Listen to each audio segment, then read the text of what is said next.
वाहिगुरु जी का खालसा, वाहिगुरु जी की फतेह. Welcome to Akaal Stories. Today you'll be joining me, Dipjit Kaur, And me, Amanpreet Kaur, and also our two guests, Camerondeep Kaur. and Gurdain Singh. So first of all, let's start off with the Gur Mantra and the Mool Mantra and also the Sikh basic knowledge. So everybody, please join in with us. Vaheguru, Vaheguru, Vaheguru, Vaheguru, Vaheguru. Ek Onkar Satnam Karta Purkh hai, Nirpau Nirvair, Akaal Murth Ajuni Sapang Gur Prasad. 10 गुरुआं दे नाम. पहली पातशाही श्री गुरु नानक देव जी, दूजी पातशाही श्री गुरु अंगद देव जी, तीजी पातशाही श्री गुरु अमरदास जी, चौथी पातशाही श्री गुरु रामदास जी, पंचमी पातशाही श्री गुरु अर्जन देव जी, छेवीं पातशाही श्री गुरु हरगोबिंद साहिब जी, सतवीं पातशाही श्री गुरु हरराय जी, आठवीं पातशाही श्री गुरु हरकृष्ण जी, नौवीं पातशाही श्री गुरु तेग बहादुर जी, 10वीं पातशाही श्री गुरु गोबिंद सिंह जी, 10 पातशाहियां दी जोत धन धन श्री गुरु ग्रंथ साहिब जी. पंज प्यारे आदे नाम.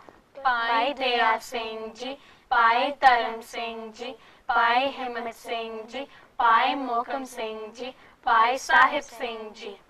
4 साहिबजादे आते ना. बाबा अजीत सिंह जी, बाबा जुझार सिंह जी, बाबा जोरावर सिंह जी, बाबा Fateh Singh ji. 5 case.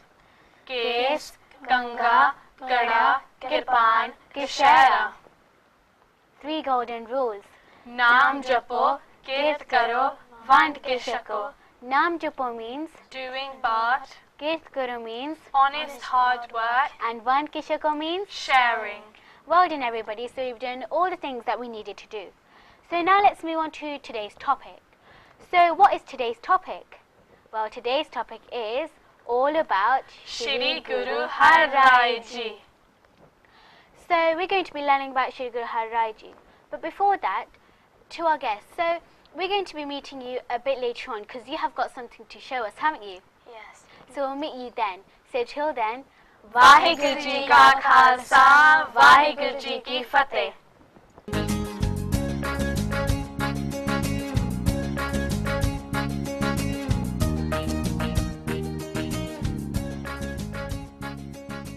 So as I told you, we're going to be learning about our 7th Guru, Shri Guru Harrai ji. So let's start off with the basic knowledge that we should know about Shri Guru Harrai ji. So he was born in 1630 in Kiratpur, His mother's name was Mata Nihal Kaur ji. and his father's name was Baba Gurditta ji, His wife's name was Mata Kishan Kaur ji. and his grandfather was the 6th Guru, Shri Guru Har Gobind Sahib ji. He had 2 sons, Baba Ram Rai ji and our 8th Guru, Shri Guru Har Krishan ji, who's the youngest. And his Jyoti Jyot was in, 1661. and it was, so he was only 31 years old at that time, and that's a very young age, isn't it? Yes. So let's move on to his. Childhood and birth. So, when he was born, his father was in Kiratpur and his grandfather was in Amritsar. And remember, his grandfather was Shri Guru Har Gobind Sahib ji. So, when he was born, Shri Guru Har Gobind Sahib ji said, Eh vaddi cheez da gahak aayi hai. and what does that mean? It means a very important person has just been born.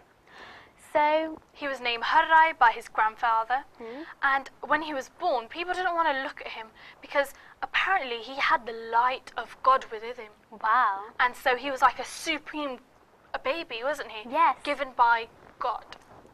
So, let's move on to his education, so who he was taught by and how he was taught.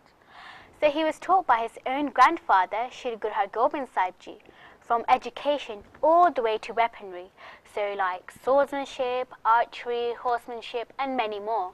And Amarpreet, how was the love between the grandson and the grandfather? Yes, their bond was very, very strong. They loved each other very much. They were like best friends. So BFFs. Yes.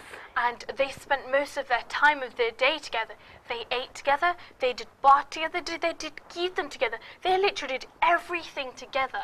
That's amazing. So you can see straight away that their love wasn't amazing. So let's move on to their family. So we want to know like what his family, like each person was like, what his like their personality was. Yes. So I'll start off.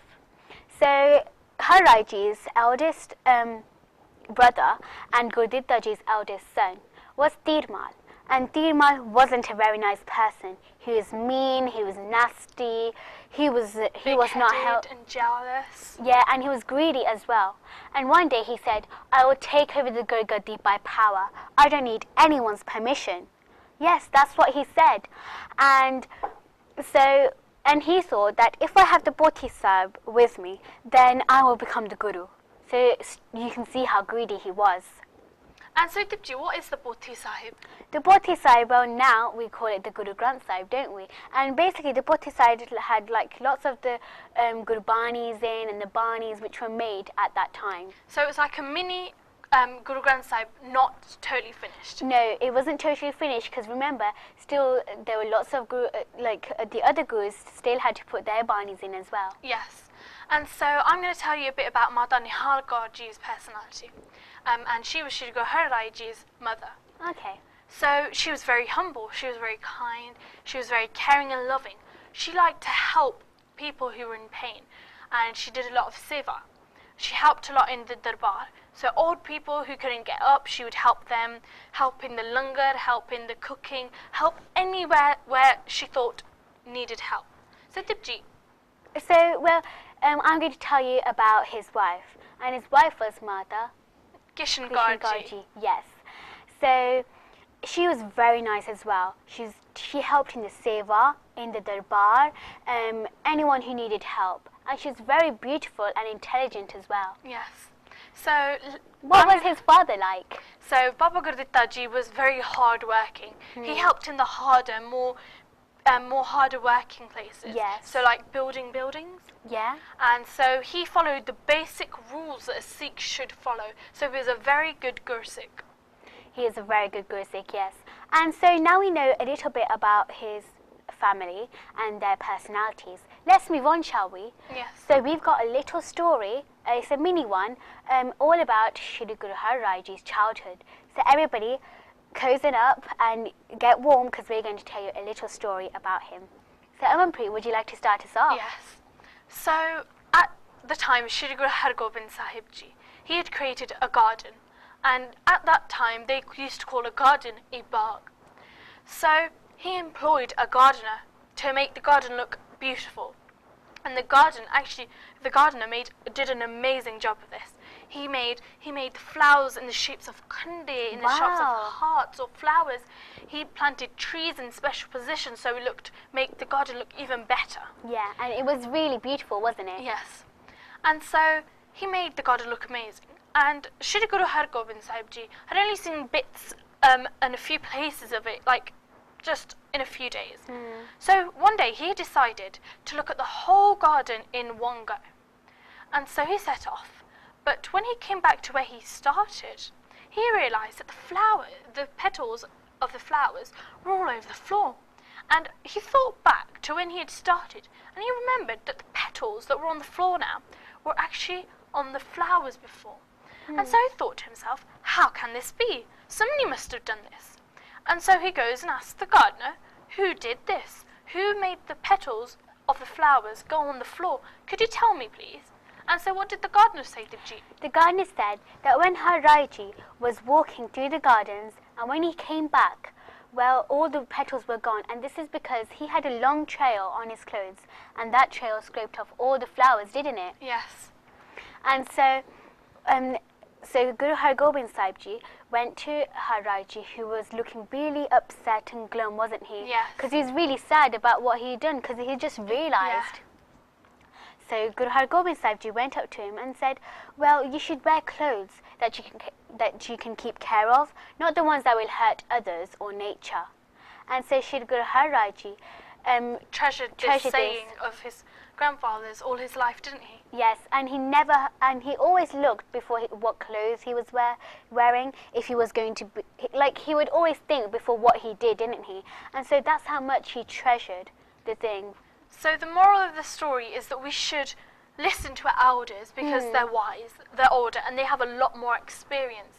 And the second moral is that we should always look at what we're doing. So we should always think twice before doing something. So before saying something mean to somebody, we should think. And is it going to hurt someone or not? And what we're wearing, we should look at if it's giving nature pain or is it hurting somebody else. So we should always think twice before doing something. Yes. So that's a really nice story, and I wish you like it. So let's move on to his Guru Gaddi, shall we? Yes. So he received Guru Gaddi in 1644. And so at that time, Shri Guru Har Gobind Sahib Ji was sitting on his Guru Gaddi. And what he did, he told Harrai Ji to come and stand next to him. So Harrai Ji did exactly what his grandfather told him to do. And on that day, there was a lot of sangat, more than normal. Wow. And people didn't know because they had just been invited for a special occasion. And they didn't know. So they didn't know what was going to happen there. Yes. And so Shri Guru Har Gobind Sahib Ji announced that this is going to be your new Guru. And at that time, Shri Guru Harrai Ji was only 14 years old. Wow, that's a very young age, because you're going to turn 14 as well, aren't Yes. you? And if you were going to be given a big responsibility, it will be amazing. Yes. And so that's exactly how Shri Guru Harrai Ji got the Guru Gaddi, only 14 years old.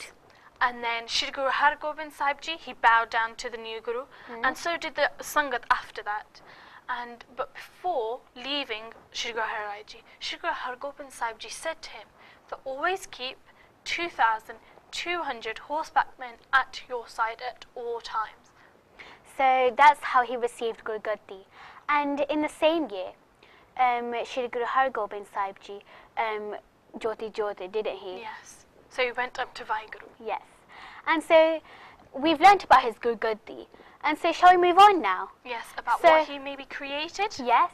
So he had all the responsibilities to himself now. He created lots and lots of things after he had all the responsibility. And he was the Guru now, so he could do what he wanted to. And so he created lots of beautiful things. He created gardens, zoos, hospitals. And I'm going to tell you a little bit about the gardens. So in Kiratpur, he created 52 gardens. Wow, 52 gardens in only one city. That's an amazing accomplishment. Yes, very amazing. And in those gardens, there were like all kinds of different flowers and plants and trees, many others. And they all came from different countries and states and cities. And so they were like, it was all really colourful in the gardens. And lots of people used to come and see the gardens, didn't they? And Dibji, were some of the plants or the juice of the plants used for medicine? Yes, they were, because, well, I'm going to tell you why they were planted there. So, Amanpreet, what else did they create? They also created a zoo, and it was a bit like a vet and a zoo. And so at that time, you might know that people had a hobby of hunting animals. So elephants, monkeys, giraffes, anything that they saw, they would hunt down. But they wouldn't eat it. They would just leave it there to rot and die. And so Shri Guru Harrai Ji thought that why give these innocent animals pain for no reason? They haven't even done anything wrong. No. So he set up this zoo, which was like a vet. And basically what would happen, those animals that he would see who had been hunted down or maybe killed, he would take them in his care. He would help them until they were fit enough to look after themselves. So if they were killed, we couldn't really do anything about it. But he would try to stop the people who would. And if they were really badly injured, he would help the animals. And so what happened, some of the animals were very nice and very easy to look after. They didn't really hurt any humans. And so Guruji decided to keep them in a zoo. But nowadays we look at animals, they're in cages or Yeah. tied to something. But in that time he had like a very big jungle. Yes. And people used to come to look at the animals, and those animals were animals that you could touch and look at and they won't hurt you. And so the animals were like kind of free in that big jungle, and they had all that space to themselves. Yes. So that's what the zoos were like. So I named the hospital as well. So he created a hospital, and over there the best and famous doctors made the medicines for all different kind of diseases and cures and many others. And smallpox was really occurring at that time, wasn't it? Yes. And so he would also make medicines for that disease as well. And so that's what the hospitals were for. And remember, I said the juices of the plants, well, they were used for the medicines in the hospital. Yes. So he created lots of things, didn't he? Yes. And Dipji, wasn't this all for free, the help of the doctors and the medicine? Yes, they were all for free. So if you wanted a medicine, you would get the medicine for free. If you wanted to see the zoos or the gardens, it was all for free. So what happened a bit later on, which was called the Akaal? Yes. So I'll tell you a bit about that. So in 1646, when Shri Guru Harrai ji was 16 years old, so 2 years after them receiving Guru Gaddi, there was a massive Akaal. And Dipji, what's an Akaal? Akaal is basically a drought. Yes, and so it hadn't rained for months and weeks and days, and people were thirsty, animals were thirsty, and the most important thing was that the crops weren't growing no more. So that meant they would have a weak harvest. And the people at the time, they depended on their crops because whatever grew, that's their food for the whole year. And also they would sell that to get money, wouldn't Yes. they? So basically the crops were like all they had. So it was their for whole living. life, wasn't it? And so what happened is people were dying of starvation. And so Shri Guru Harrai ji decided to take action. And he told his Sikhs to give langar to every single house in Punjab, no matter what religion they are or what caste they are. So they really believed in equality, didn't they? Yes, they believed in equality very much. They cared for everybody, helped everybody. And so that just shows that we should believe in equality as well. Yes. Just like our Guru did. And we should treat each other equally and not say that, oh, I hate this person and I love this person, because that's kind of judging people, yes. And remember, saying is never judge a book by its cover. So that's a bit about the drought, isn't it? Yes. And Dipji, let's move on to another story that we have, don't we? Yes, we have another story. It's a bit longer, but I really like the story, don't Yes, you? because it has a very good moral behind it. Yes, and I think you'll like it as well. So everybody, get cozy again because we're going to tell you another story, and I wish you do really like it. Yes. So shall I start us off? Yes. So at that time, the emperor was Shah Jahan. He was the king, basically, and he wanted to give his crown to his son, Dara. And Dara was a very, very nice person. He was very humble, very kind, very helpful, many of the things that you could say about him. And Aurangzeb was Shah Jahan's other son, and he didn't want this. He wanted the crown to himself. He wanted the royal seat to himself. He didn't want Dara to get the royal seat. And so one day, because he was so eager, he put a lion's whisker into his food, into Dara's food. And a lion's whisker actually has a lot of germs and bacteria, so it could make you ill, couldn't it? Yes, it could. And Dara ate the food, and he became seriously, seriously ill. And the family doctor, tried to help a lot. They tried lots of cures, lots of things, but none of them worked. So the doctor said, well, to Shah Jahan, he said, well, you'll need to send a letter to Guruji, because Guruji has lots and lots of medicines for all different kind of cures. I think he's the only person who can give you that special medicine, that special cure. So Shah Jahan wrote a letter all the way to Guruji, and Guruji sent back a medicine, and that medicine cured Dara completely. Wow, so he is totally better.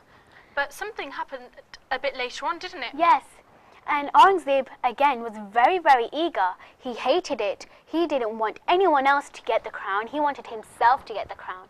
He was very, very proper eager. So what happened? A while later, because he was so eager, he killed all of his cousin brothers, his own brother Dara, because otherwise one of the other cousin brothers could be the king as well. He didn't want anyone else to get the chance, so he killed all of them, and he made his father blind and sent him to jail. Wow. So he's very mean, isn't he? Very, very mean and very greedy and jealous and lots of other bad things that you could say about him. He wasn't a very nice person. So Amanpreet, what's the next part of the story? So what happened is Aurangzeb actually received the crown after all his tries of getting the crown. And he wanted Islam to be the only religion in India at that time. And so he realized that Sikhism was a new, kind of a new religion at that time. And it was increasing very vastly and rapidly. So it was Lots more of people were following the religion Sikhism. And so he said that why are people following the religion of Sikhism but not Islam? So he thought that in order to understand this, he would need to know a bit more about their religion. So he writes a letter to the Guru telling him that I want to know about your religion, come to me. But when Shri Guru Harrai received the letter, he was very busy at the time.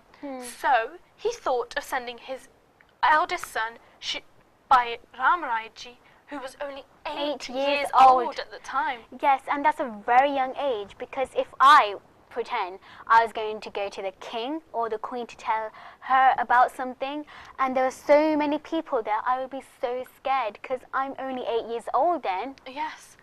And so Guruji sent him with a group of Sikhs, strong Sikhs. Yes. And so when he arrived there, he saw all these grand people, and he thought to himself, oh my God, I'm going to be standing in front of all these people and justifying my religion. And so he was asked many questions, and at first he answered them with very much confidence. But then the last question, I think, made him scared, because the last question Aurangzeb asked was, what does your Bhoti Sahib say about our religion, Islam? And Baba Ram Rai Ji thought to himself that if I say something wrong about them, he'll probably kill me. Yes. And so he was a bit scared at that time. Because remember, he was only 8 years old at that time. He wasn't 30, he wasn't 20, he was only 8. So I think he started trembling in his shoes. And what he did, he was stuttering the words that were written in the Bhoti Sahib about the Muslims. And so he changed a few of the words. And those words changed the whole meaning of the sentence. And so Aurangzeb knew that he had said this wrong, because he had already found information. He had already found information. So he was very happy that, oh look, the Guruji's son doesn't even know that much about the Bhoti Sahib. How can he be the next Guru? Yeah. He's a very bad influence for his father. And Aurangzeb became very happy. So he gave him a lot of land, a lot of money, a lot of men. But Baba Ram Rai Ji didn't know at first that he was imprisoned in Doon, because the Mughal army was surrounding the house, but quite far away. And then when the Guru found out that his son had said the words wrong, he became furious. He said, what right does he have of changing the Gurbani that was written by our holy Gurus?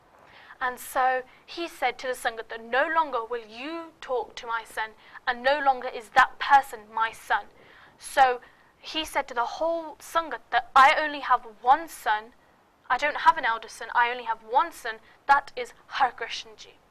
And so Baba Ram Rai Ji later on found out that he was actually trapped in the house. Yeah, and he was prisoned in the house, and there were lots of the Mughal army surrounding the house, wasn't it? And so Aurangzeb knew that Baba Ram Rai Ji was already bad in front of his father's eyes, and to make it even worse, he told his men to go and do bad deeds in the Darbar Sahib. And when the Guruji asked them to come and say, who told you to do this?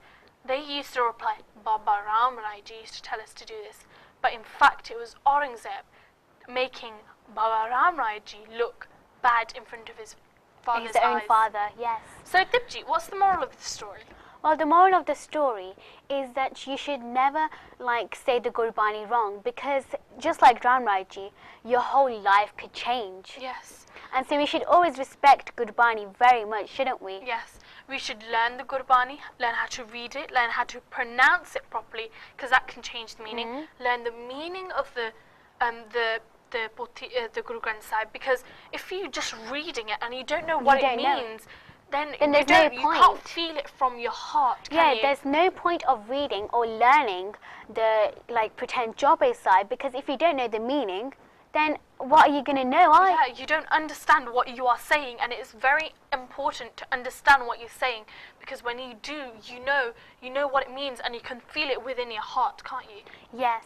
So that's the moral of this story, and I really liked this story, and it's a really good one as well. So let's move on to the Jyoti Jyot, shall we? So when was Shri Guru Harrai Ji's Jyoti Jyot? It was in 1661. But near the time of going to Vaheguru, he gave the Guru Gaddi to his youngest son, who was only 5 years old at the time. Wow, that's a very, very young age, isn't it? If you were 5 years old and again given a very big responsibility, wow. That would be amazing. And so before leaving Shri Guru Har Krishan Ji with the Guru Gaddi, he said that always keep 2,200 horseback men at your side. So what Shri Guru Har Gobind Sahib Ji has said to Harrai Ji said that to his own son. Yes. So Harrai Ji gave the Guru Gaddi to Har Krishan Sahib Ji, and then he Jyoti Jyot in 1661. So I think we've learnt a lot about Shri Guru Harrai Ji. But we've still got a special fact, haven't we? Yes. So Amanpreet, could you tell us that special fact? So today's special fact is about a tradition of playing the Nagara. And Shri Guru Harrai Ji actually created this tradition of playing Nagara. Really? Because, we just told you about the Akaal. And so he made the Sikhs play the Nagara at the time of when the langar was done and made. Yeah. And that would tell people of the city and the Pind that, look, the langar is ready, you can now come and eat here. So that's our special fact for today, and I wish you know lots and lots about Shri Guru Harrai Ji, our 7th Guru. We've gone over a lot of things, but remember at the beginning we saw our guests Kamardeep Kaur and Gurdeep Singh. Well, they've got something to show us, a little surprise for us, so we'll hand it over to them.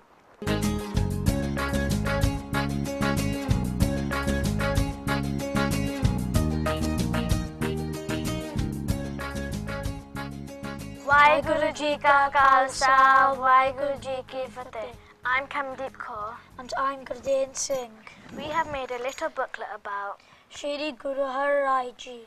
We have included facts and 2 stories. Facts about Guru Harrai Ji. Guruji was born in 1630 in Kirtpur. His family. His mother's name was Bibi Nihal Kaur. His father's name was Baba Gurditta Ji. He was the grandson of Guru Har Gobind Sahib Ji. His wife's name was Mata Krishan Kaur Ji. Education. Guruji was educated by his granddad. Guruji was taught how to ride a horse, how to use a bow and arrow, and how to fight and other things. Now we will tell 2 stories. I will tell the first story, Camera will tell the second one. Once there was a woman called Bibita Boji. She really loved Guru Harrai Ji. One day she was making a prasada with butter and sugar and knitted a blanket for Guru Harrai Ji. The next day, from Kirtpur, Guru Harrai Ji came to Bibita Bo's house and asked, "Where is my prasada that you made for me and my blanket?" Bibi Tabo gave the prasada and Guru Harrai Ji ate it on his horse. Guru Harrai Ji said, "It is very delicious." Then Bibi Tabo gave the blanket. Guru Harrai Ji said the blanket was wonderful and beautiful.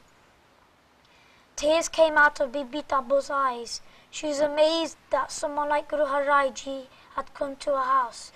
Guru Harrai Ji gave his blessings to Bibi Tabo. Then, the next day when Guruji came from Kirtpur, a group of Sikhs stood in a line with their prashad. They said, "It's time for langar, Guruji." Guruji replied, "It's not time for langar." Then the Sikhs said, "You ate at the same time at Bibi Tabbo's house yesterday."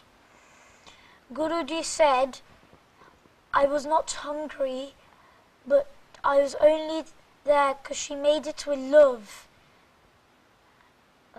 What is the moral of this story, Cameron? Well, the moral of the story is that if you love Guruji, Guruji will love you back and make your wishes come true. Now I'll tell you the second story. Once a man in Kabul who really loved Guruji, his name was Bhai. One day Guruji sat cross-legged in a darbar in Kirtpur. But after a long time Guruji was still sitting cross-legged in Kirtpur and the langar time had passed. All the Singh was getting hungry. So Bhai Bannaji for all the Singh said, "Why haven't you got up yet? All the Singh is waiting and they're getting hungry." So Guruji replied, "One Sikh in Kabul who is doing Bani is focusing on me. Only when he releases the focus, only then I'll get up."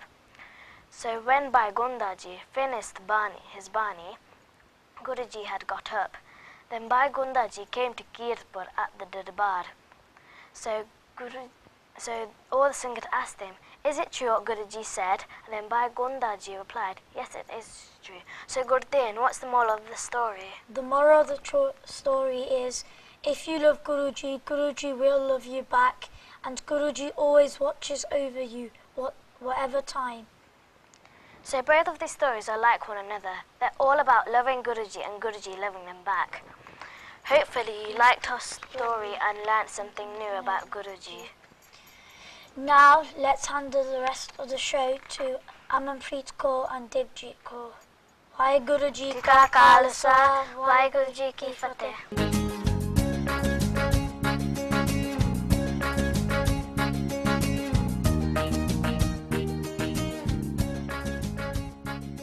So that was a very nice booklet that they made. It included 2 stories which told us even more about Shri Guru Harrai Ji, didn't it? Yes, it was very, very colourful, very detailed and very interesting as well. Yes. I'd never thought that someone would make a booklet because normally people make posters, don't they? Yes. And I wish you make something about Shri Guru Harrai Ji as well. Maybe a booklet, a poster, something of your choice. Or maybe even a 3D model. Because I think because you've learnt so much about Shri Guru Harrai Ji, it shouldn't go just in the bin, should it? No. Or just gone at the back of your head. It should go into something which you've worked on. So I think it will be a good idea if you made something to show your creativity. So you can remember that you actually learnt this whilst watching something. Yes, and remember, you can always read books like these 2 books, all about the Gurus and Sikh history, and they're really interesting as well, because sometimes we use these as well to learn about our Sikh Gurus, our Sikh history, so I think you should as well. So you can get books about the Gurus separately or all the Gurus in one book. Or even the whole Sikh history. Yes. So I think I wish you liked today's show and you liked today's guests' interesting ideas and you learnt lots about Shri Guru Harrai Ji. So till the next show, Waheguru Ji Ka Khalsa, Waheguru Ji Ki Fateh.